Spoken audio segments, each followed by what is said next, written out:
तो चलिए अब 25 बड़ी खबरों के बाद अब खबरों की शुरुआत महाकुंभ से कर रहे हैं, जहां पर 144 साल बाद ये महाकुंभ का संयोग जुटा है। बता दें आपको, एक साथ तमाम श्रद्धालु इस वक्त महाकुंभ में स्नान कर रहे हैं। इसी बीच आपको बता दें, यहां पर मकर संक्रांति के पर्व पर बता दें आपको, कई धर्म आस्था गुरु और कई लोग यहां पर आस्था की डुबकी लगाते नजर आ रहे हैं। इसी के साथ आपको बता दें, महाकुंभ में पीएम मोदी ने भी मकर संक्रांति की शुभकामनाएं लोगों को दी है। और इसी के साथ आपको बता दें कि यहां पर निरंजनी अखाड़े के संत स्नान कर चुके हैं और अब महाकुंभ के सबसे बड़े जूना अखाड़े के संत संगम के लिए निकल चुके हैं। वहीं आवाहन अग्नि किन्नर अखाड़े के संत भी साथ में हैं और इसी के साथ नागा साधु संत करतब दिखाते हुए संगम तक पहुंच चुके हैं। तो ये आपको वहां का नज़ारा बता रहे हैं महाकुंभ का, जहां पर आपको बता दें, आज शाही स्नान किया जा रहा है, अमृत स्नान है आज। और मकर संक्रांति के पर्व पर महाकुंभ में 60,000 पुलिसकर्मी और पैरामिलिट्री फोर्स के जवान तैनात हैं। इसी के साथ प्रयागराज में वाहनों की एंट्री भी रोक दी गई है और महाकुंभ में पहली बार शाही स्नान की जगह अमृत स्नान शब्द का इस्तेमाल किया गया है। अखाड़ों ने नाम बदलने का प्रस्ताव भी दिया था।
महाकुंभ 2025 का अमृत स्नान 14 जनवरी को मकर संक्रांति से शुरू हो चुका है और सबसे पहले श्री पंचायती अखाड़ा महानिर्वाणी और श्री शंभू पंचायती अटल अखाड़ा ने संगम में डुबकी लगाई। इसी के साथ आपको बता दें, आस्था में संगम यानी कि महाकुंभ 2025 की शुरुआत हो चुकी है और कड़ाके की ठंड में प्रयागराज में संगम पर डुबकी के लिए देश के कोने कोने से लाखों श्रद्धालु पहुंच रहे हैं। मकर संक्रांति के पावन अवसर पर महाकुंभ 2025 का पहला अमृत स्नान शुरू हो गया है, जहां बता दें आपको, इसी के साथ आज 14 जनवरी को मकर संक्रांति के दिन अमृत स्नान किया जा रहा है श्रद्धालुओं के द्वारा। इसी के साथ अलग अलग अखाड़े भी आज अमृत स्नान कर रहे हैं। इसी के साथ आपको बता दें कि महाकुंभ में मकर संक्रांति के अवसर पर मंगलवार को पहला अमृत स्नान जारी है। कड़ाके की ठंड में भी आस्था का सैलाब देखने को मिल रहा है। कुंभ मेला क्षेत्र दिव्य सजावट और भव्य तैयारियों से जगमगा उठा है। चारों ओर आध्यात्मिकता का प्रकाश और धर्म की गूंज है। इसी के साथ आज बता दें, प्रयागराज में आज सुबह 8:30 बजे 1 करोड़ से ज्यादा श्रद्धालुओं ने अमृत स्नान किया है। वहीं प्रयागराज में गंगा के तटों पर इतनी भीड़ जुटी है कि तिल रखने की जगह भी नजर नहीं आ रही।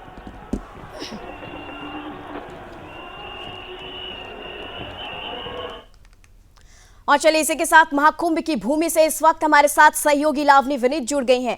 लावनी, जानना चाहेंगे, क्या हर्ष और उल्लास का माहौल वहां पर है मकर संक्रांति के अवसर पर? क्या कुछ तैयारियां हैं? कितनी श्रद्धालुओं ने अब तक आस्था की डुबकी लगाई है? और साधु संतों की बात करें तो तमाम अखाड़े जो है बारी बारी से वहां पर स्नान सुबह से ही स्नान का जो सिलसिला है वो जारी है। क्या कुछ अपडेट सामने है? नहीं, आपको बता दूं कि इस वक्त अगर आपको मेरी आवाज पहुंच रही हो, अगर आपको मेरी आवाज पहुंच रही हो तो हम लोग ऐसी जगह पर इस वक्त आ चुके हैं जहां पर आप खुद देख सकती हैं कि अखाड़ों के अमृत स्नान का जो सिलसिला है वो अभी भी जारी है। ये सीधी तस्वीरें सुदर्शन के माध्यम से हमारे दर्शक देख सकते हैं। इस वक्त 11:11 हो रहा है, यानी ये वक्त है अखिल भारतीय श्री पंच निर्मोही अनी अखाड़ा के स्नान का। और इसके साथ ही साथ पीछे जो अखाड़े लाइन में क्रमबद्ध लगे हुए हैं, 11:20 पर अखिल भारतीय श्री पंच दिगंबर अनी अखाड़ा वो अमृत स्नान करेगा। यानी कि जो शैव संप्रदाय के 7 अखाड़े थे उनका अमृत स्नान संपन्न हो चुका है। अब बारी वैष्णव अखाड़े की है, और वैष्णव यानी जिनके आराध्य विष्णु है। खास तौर पर आप देख सकती हैं कि यहाँ पर जो तमाम अखाड़े हैं उनके उनसे जुड़े हुए साधु संत महात्मा महंत महामंडलेश्वर सब हाथी घोड़ा पालकी रथ पर सवार होकर अपनी अपनी अखाड़ों की धर्म ध्वजा लेते हुए अपनी अपने इष्ट देव का नमन करते हुए उनको साथ में लेते हुए संगम की तरफ आगे बढ़ रहे हैं। संगम की रेती तो यहाँ पर रेती पूरी तरह से ही धर्म के रंग में रंगी हुई नजर आ रही है। हर एक श्रद्धालु अपने आप को ईश्वर से जुड़ा हुआ मान रहा है। मकर संक्रांति का आज महत्वपूर्ण पर्व है। मकर संक्रांति के साथ ही आज का ये विशेष स्नान है, अमृत स्नान। और आज का ये पहला अमृत स्नान है जब 13 अखाड़े त्रिवेणी के तट पर संगम में आस्था की डुबकी लगा रहे हैं। और साथ ही साथ करोड़ों की संख्या में, आपने पूछा था कि कितने श्रद्धालु अभी तक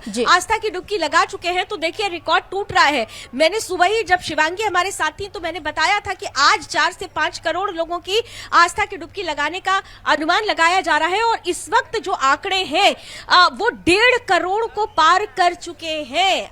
आप अंदाजा लगाइए कि सिर्फ और सिर्फ 11:15 बज रहे हैं और 1.5 करोड़ लोग यहाँ पर संगम की त्रिवेणी तट पर आकर संगम में स्नान कर चुके हैं। दान पुण्य का जो प्रक्रम होता है उसे पूर्ण कर चुके हैं और सिर्फ लोग आ रहे हैं। मैं बार बार कह रही हूं कि जब से मैं इस धरा पर आई हुई हूं। लावनी, जानना चाहेंगे, अगर आज मकर संक्रांति की बात करें, महाकुंभ की बात करें, ये अद्भुत संयोग की बात करें, तो इस दिन की महाकुंभ में स्नान करने को लेकर क्या मान्यता और महत्व है?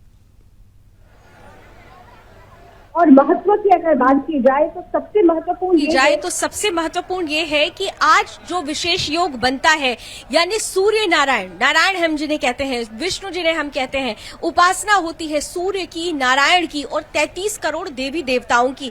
और साथ ही साथ संतों के बीच में ये कहा जाता है कि आज मकर संक्रांति के दिन जो 33 करोड़ देवी देवता है वो खुद तीर्थराज प्रयाग की धरती पर उनकी उपस्थिति होती है। वो संतों के रूप में होते हैं, वो बीच में भक्तों के बीच में होते हैं। पितर जो हमारे होते हैं, पितृ होते हैं, वो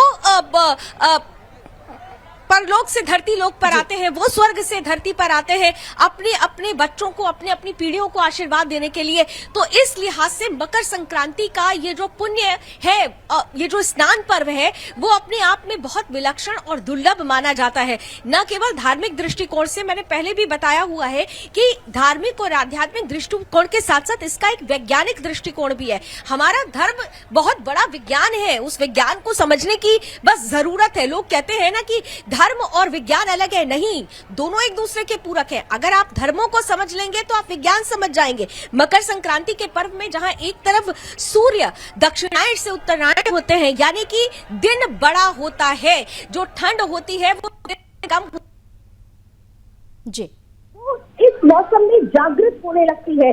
और यही वजह है कि खास तौर से आज के दिन एक तरफ तो दान पुण्य का महत्व है, दूसरी तरफ खिचड़ी को प्रसाद के रूप में भोग भी लगाया जाता है और फिर प्रसाद के रूप में ग्रहण भी किया जाता है, जो अपने आप में सात्विकता को दर्शाता है।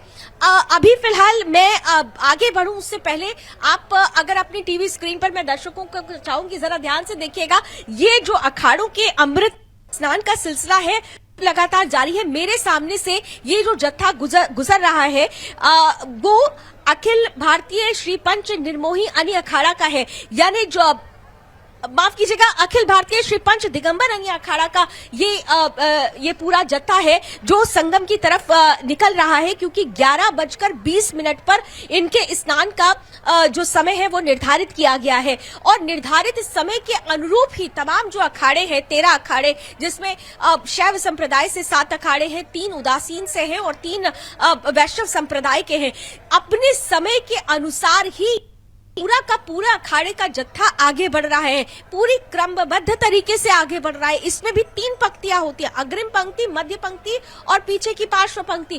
खास तौर से जो अग्रिम पंक्ति होती है वो रक्षक दल कहे जाते हैं, मध्य की पंक्ति में महंत होते हैं और पार्श्व की पंक्ति में भक्तों के साथ महामंडलेश्वर और धर्म ध्वजा को लेकर आगे बढ़ते हैं। यानी कि ये पूरा एक मैनेजमेंट, अनुशासन। बार बार मैं यही कह रही हूं कि महाकुंभ आपको बहुत कुछ सिखाता है। महापर्व आपको, जो धार्मिक अनुष्ठान होते हैं वो आपको जीने की पद्धति सिखाते हैं, और ये अनुष्ठान भी उसी जीने की पद्धति से ही जुड़ा हुआ है। संत महात्मा अगर क्रमबद्ध तरीके से, समयबद्ध तरीके से, सूचीबद्ध तरीके से अगर आगे बढ़ते हैं और आज की इस महा अनुष्ठान की रौनक बढ़ा रहे हैं, तो वो संदेश दे रहे हैं कि जीवन में अगर अनुशासन है तो जीवन आपका संपूर्ण रूप से, वास्तविक रूप से जो जीवन है वो धरती पर आना फलीभूत हो जाएगा। तो ये तमाम जो चीजें हैं आज इस महा अनुष्ठान के दौरान देखने और सीखने को भी मिल रही है। और सबसे बड़ी बात, जो तारीफ के काबिल जो चीज है, जिसकी वाकई सराहना करनी चाहिए, कि केवल सरकार और प्रशासन का मैनेजमेंट, जिसकी चर्चा इस वक्त दुनिया भर के मीडिया में हो रही है, क्योंकि 60 देशों के जो मीडिया कर्मी है उनकी उपस्थिति यहाँ पर है। जो विदेशी सैलानी, जिन्हें कहा जाए, अब सैलानी नहीं कहना चाहिए, यहाँ पर आकर तो वो श्रद्धालु बन जाते हैं, उनकी यहाँ पर उपस्थिति ये बताती है कि किस तरीके से सनातन के प्रति, सात्विकता के प्रति, हिंदू धर्म के प्रति, हिंदुत्व के प्रति उनकी भावना जागी है, क्योंकि वो जानते हैं कि अंततः मोक्ष ही प्राप्त करना है, अंततः परम ब्रह्म में ही लीन होना है। और परम ब्रह्म में लीन होने के लिए भारतीय धर्म और भारतीय आध्यात्म से जुड़कर ही उस अंतिम बिंदु को प्राप्त किया जा सकता है। हालांकि जिस मैनेजमेंट की मैं बात कर रही थी, मैनेजमेंट सरकार प्रशासन का, और मैनेजमेंट कहना चाहिए स्वयं का, जो यहाँ पर श्रद्धालु आए हुए हैं। आप स्वयं सोचिए कि अगर ये अंदाजा लगाया जा रहा है कि 40 से 45 करोड़ लोग इस 45 दिन के महाअनुष्ठान में आएंगे, यानी प्रतिदिन के हिसाब से एवरेज ही 1 करोड़ का बनता है। लेकिन ठीक एक दिन, पौष पूर्णिमा का कल पर्व शुरू हुआ था और उसी के साथ महाकुंभ का शुभारंभ भी हुआ। कल अकेले ही 1,60,00,000 लोगों ने आस्था की डुबकी लगाई, और आज क्योंकि मकर संक्रांति है, 5 करोड़ का बताया जा रहा है। 11 बजे तक अगर ये आंकड़ा 1.5 करोड़ को पार कर जाता है, तो ये अपने आप में अतिशयोक्ति नहीं होगी कि दुनिया का, विश्व का सबसे बड़ा ये ऐसा आयोजन, जहां पर स्वयं श्रद्धालु ही व्यवस्था का एक हिस्सा बन जाता है। वो स्वयं अनुशासन के साथ आगे बढ़ता है, वो स्वयं ये जानता है कि सरकार और प्रशासन ने उनके लिए बहुत कुछ किया है। स्वयंसेवी संगठन यहाँ पर तमाम जुड़े हुए हैं, वॉलंटियर्स हैं, यूथ वॉलंटियर्स यहाँ पर खुद आकर योगदान दे रहे हैं। लेकिन जो श्रद्धालु यहाँ पर है, उनकी क्या जिम्मेदारी है? उनकी जिम्मेदारी है कि उस व्यवस्था के साथ अपने आप को ढाल लेना, अपने आप को अनुशासन के साथ ढाल लेना, और किसी भी तरीके की अव्यवस्था उत्पन्न न करना। और यहाँ पर आने वाला हर श्रद्धालु उसी अनुशासन का पालन करे। आप देखिए, क्योंकि हमारे चैनल को देखते ही सनातन की बात करने वाले सबसे पहले हमारे पास आने लगते हैं, और कुछ ऐसे ही श्रद्धालु हैं जिनसे मैं बात करने का प्रयास करती हूँ। हर महादेव। कहाँ से हैं आप? हम आए हैं मेहनपुरा, जिला बहराइच। जिला बहराइच से। स्नान कर लिया आप लोगों ने? स्नान हो गया? हमारा स्नान हो गया, सब बढ़िया से हुआ, सब मैं बढ़िया जिला बहराइच मेहनपुरा ब्लॉक के योगेंद्र मौर्य, मीडिया वाले की मम्मी हूँ। अच्छा, पहले ये बताइए कि आपने यहाँ पर स्नान किया, और इस वक्त देखिए अखाड़ों का अमृत स्नान चल रहा है। आपने अखाड़ों का वो जो दृश्य था, विहंगम दृश्य, वो देखा? जी देखा। क्या अनुभव हुआ? अच्छा अनुभव, बहुत अच्छा, बहुत क्या अनुभव? बहुत अच्छा लगा। अच्छा नहीं तो बहुत अच्छा अनुभव हुआ। मुझे लग नहीं रहा था कि मैं इतना लंबा चल पाऊंगा। आप कहाँ से आए? मैं आया हूँ वॉशिंगटन डीसी के पास में रहता हूँ, और वहाँ से बस बताइए, दुनिया का एक कोना और उसके बाद भारत में आकर सनातन से जुड़ना। हाँ, अरे ये तो हमारा सनातन तो है ही है, हमारे सभी धर्म हैं, लेकिन ये हमारे लिए बहुत विशेष है। अच्छा, ये देखा जा रहा है कि विदेशी हमारे धर्म के प्रति ज्यादा आकर्षित हो रहे हैं। आप स्वयं वॉशिंगटन में रहते हैं, वहाँ विदेशियों के बीच में अपने सनातन को लेकर, अपने धर्म को लेकर क्या परिस्थिति देखी? परिस्थिति बहुत अच्छी है। हम लोगों की सभी की, वहाँ बहुत लोग धर्म का आदर करते हैं। गीता के प्रति वहाँ बहुत आस्था है। हमारे घर के पास कृष्ण जी का मंदिर है, मंदिर ही मंदिर है, बहुत स्वच्छ है। तो इसलिए मैंने सोचा कि हमें छुट्टी दी गई तो हम सोचे आके नहा लेते हैं। कुंभ का महाआयोजन, कुछ कहना चाह रही थी? हाँ, बहुत अच्छा है। तब योगी जी को धन्यवाद बहुत बहुत दिल से। बहुत ही अच्छा, बड़ी अच्छी व्यवस्था है। और बिल्कुल देखिए जी, थैंक यू। धर्म देखिए, धर्म कैसे धर्म ये नहीं देखता कि आपको आगे आना है। आप अंकल, चलने में दिक्कत हो रही है, लेकिन इतने बड़े आयोजन में और इतनी भीड़ में आना, शक्ति कहाँ से आई? सब भगवान की कृपा है, गंगा मैया की कृपा है। सब कहाँ से आए हैं? हम लोग महोबा जिला से आए हैं। दिक्कत तो नहीं हुई कोई? चलने में दिक्कत होती है, निकल नहीं पाती, चल नहीं पाती। व्यवस्था को लेकर व्यवस्था सही है, बहुत बढ़िया व्यवस्था है, अच्छी व्यवस्था है, अच्छी व्यवस्था है। आज तो अखाड़ों का स्नान भी चल रहा है, अमृत स्नान चल रहा है, और आप यहाँ आने वाला हर श्रद्धालु अपने आप को बहुत भाग्यवान समझ रहा है कि संतों के साथ आज स्नान करने का मौका मिल रहा है। हाँ, बिल्कुल सही। आप लोगों ने अखाड़ों का स्नान अच्छा स्नान हुआ, बढ़िया रथ जा रहे, स्नान बन रहे आदमी के, बढ़िया। हाँ, और सब मन में शांति आ रही है, मन में शांति हो रही है। गंगा मैया की शक्ति प्रदान हो रही है। आप भी पुण्य प्राप्त कर रहे हैं। अगर आप अंकल वक्त है वो हमें इशारा कर रही है, और यहाँ पर हाँ, साथ में लेके आए उनकी बहुत थोड़ा सा आपको यहाँ पर बताना चाहेंगे कि यहाँ पर लावनी जी बहुत बहुत धन्यवाद तमाम जानकारी के लिए।